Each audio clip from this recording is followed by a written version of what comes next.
la hija de Luis Miguel, Michelle Salas, rompe el silencio y contesta así a los ataques de Frida Sofía. A veces la realidad supera la ficción. Como si de una entrega a capítulos de telenovelas se tratara, el enfrentamiento entre Frida Sofía y Michelle Salas sigue su curso. Después de varios mensajes, poco amigables, en redes por parte de la hija de Alejandra Guzmán a la modelo, ahora es esta la que ha roto su silencio para dirigirse a ella. Todo comenzaba cuando Frida se dirigía a sus primas no precisamente con el cariño familiar que uno esperaría. Lo hacía en sus historias de Instagram, donde también atacaba a su tía Silvia Pasquel. Con un mensaje bien directo dejaba entrever que la relación con ambas no es del todo buena. Tras unos días, la hija de Luis Miguel ha sido preguntada al respecto por un reportero del programa Mexicano Hoy y no ha tenido problema alguno en contestar.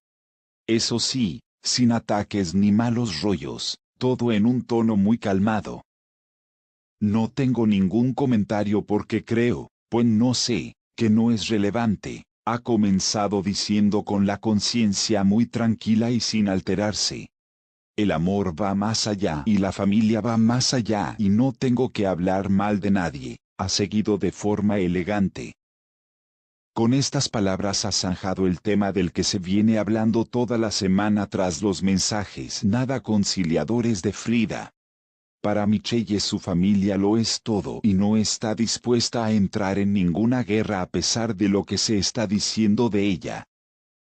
Yo tengo una familia espectacular. Amo a mi abuela, a mi bisabuela, ustedes saben la conexión que yo tengo con mi abuela, con mi bisabuela, con mi mamá, en verdad con toda mi familia, aclaró la modelo mexicana.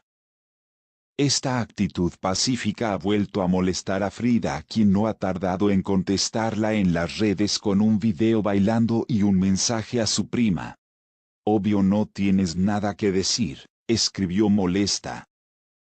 ¿Qué opina Silvia Pinal del pleito entre Frida Sofía y Michelle Salas? La primera actriz reveló si tiene la intención de acercarse a las jóvenes para que pongan fin a su altercado en redes sociales. Luego de que Frida Sofía criticó a su sobrina Michelle Salas por revolcarse con el manager de su papá, Luis Miguel, Silvia Pinal ha fijado su postura sobre el pleito entre su nieta y bisnieta. A decir de la primera actriz, ella no se encuentra en las condiciones para intervenir en la guerra de declaraciones entre la hija de Alejandra Guzmán y la hija de Michelle Salas. No las puedo mediar, porque no es fácil, pero yo creo que cuando tú tienes a la gente que te quiere, te respeta, entonces no es tan difícil, consideró Pinal, en entrevista con el programa Hoy. En Navidad las vi, hace mucho que no las veo porque, por ejemplo, Michelle está en Estados Unidos, Frida vive en Estados Unidos, entonces no es fácil para mí de pronto verlas, agregó la actriz. Hace unos días, Frida Sofía estalló contra su prima en redes sociales. Ya sé que no soy la más bonita, ni la más cute, dijo la joven. Ya estoy hasta la madre de que me comparen con Michellita, niñita linda, o sea, nada que ver. Si creen que es tan elegante y tan linda, ¿por qué no van y hacen un poquito más de research? Porque yo no ando haciéndome, saben que hoy sí voy a ser lesbiana para que me compren una bolsa, agregó Frida Sofía. Es más, la he invitado, he tratado de hablar con ella, he tratado de acercarme a ella, pero es tan mamona, qué hueva, finalizó.